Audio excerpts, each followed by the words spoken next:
Ağrıkəsicilər gündəlik həyatda ən çox istifadə olunan dərman qruplarından biridir. Baş ağrısı, diş ağrısı, əzəl ağrıları və ya hərarət zamanı bir çox insan ilk olaraq ağrıkəsicilərə müraciət edir. Düzgün istifadə olunduqda bu preparatlar ağrıların və narahatlığın azaldılmasına kömək edə bilər. Lakin ağrıkəsicilərin tez-tez nəzarətsiz istifadəsi müəyyən risklər yarada bilər.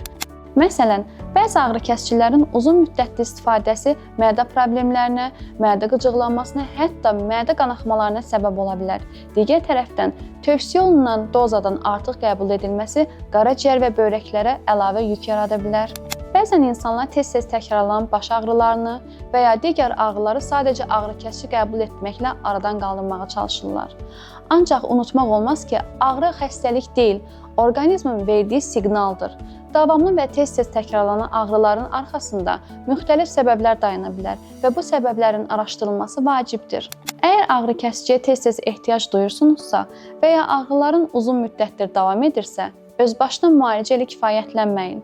Mütəxəssisə müraciət etmək və ağrının əsas səbəbini müəyyənləşdirmək daha doğru yanaşmadır.